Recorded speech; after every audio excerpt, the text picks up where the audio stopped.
I was getting all excited about manifesting the sound and recording it, your process over the years. yeah, of the so you start accumulating experiences that let you know how wide or how vast, is the horizon.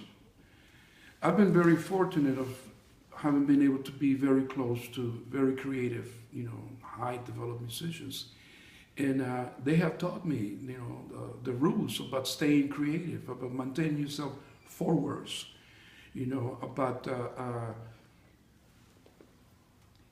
conditioning yourself, of avoiding where do you make concessions, in order to maintain yourself alive, How is that you have to maintain yourself, forwards, without implying that you might fall maybe commercially, which is another type of creativity, you know what I mean?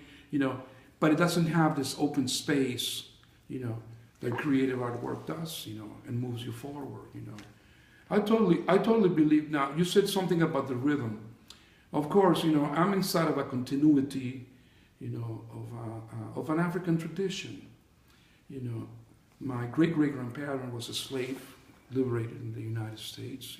My mother always opened, her interview saying that I am the granddaughter of, African-American slaves, and being able to be working very close with so many African-American musicians, in Detroit or New York, towards my history, I feel now as a part of a continuity, of a group of people that were brought into this country, by force and brutally imposed a different type of tonal system, a different type of, musical idea, the Western idea of how to put music together. But with those resources, have created something that has liberated, the minds and the spirit of people all over the world. This is very important, It's amazing. So I subscribe myself, into that tradition. I struggle in order to be part of that continuity, Right. and it maintains me strong and moving forwards. I have to just try to one thing. I mean, the fact that you grew up in Mexico, that your father's Mexican, you haven't actually referred to that at all so far. And does that play at all in your music? Of course it does. Yeah. Of course So it does, how could because it not? through my father's side, my grandmother was pure Mexican Tarascan Indian, and he came from very deep and strong poverty from the state of Michoacan, where the Purepecha people come from. I'm Purepecha also. Well, Purepecha indigenous Mexican. Yeah.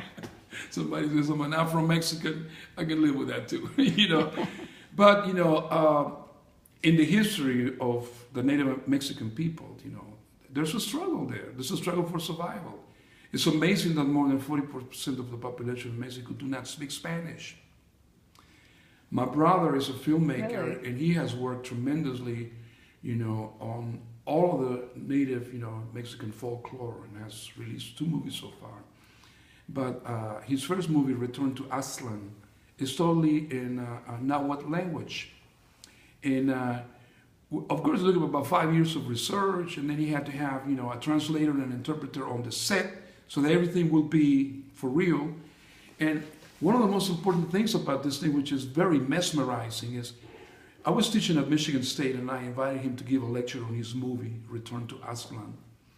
And the students asked him, what is the most important thing about your movie? He says, the strongest pride that I have on this movie is when the Mexican native, the Mexican Indians, started doing bootleg copies of it, and it turned into a cult movie, because for the first time in the history of Mexican cinema, they could see a film, in their own language for the very first time. When he went to translate that, he went to the studios Churubusco in Mexico to translate that movie. They said, no, Maestro Mora, this is going to be very expensive. This is a dead language. This is like Latin or something like that. And the press released next day, Studio Churubusco's Mexican cinema says that Nahuatl is a dead language. when 40% of the population speak now. Oh, wow. There was a huge scandal about it, you know. But the picture was released, you know, and it was a success. And, you know, but it's very interesting that the native people, the Native American, the Native Mexican, you know, people, you know, appreciated the movie to the extent of copying it and turning it into a self. Oh, that is the best compliment. And that's part of the struggle. It's part of the same thing. That's you know? ownership. That's ownership. Yeah. When I said African American struggle, I don't mean to be just exclusive, you know. I understand. This is a universal thing. I understand. Yeah, it's just clear. I want everyone to understand what you're saying, so I ask the questions. Yes. And very important. Yeah, and nothing is easily understood, and there's many things to talk about. We should do another one, but these shouldn't be so long, so I stop it now. Well, I appreciate being in the festival. Come on.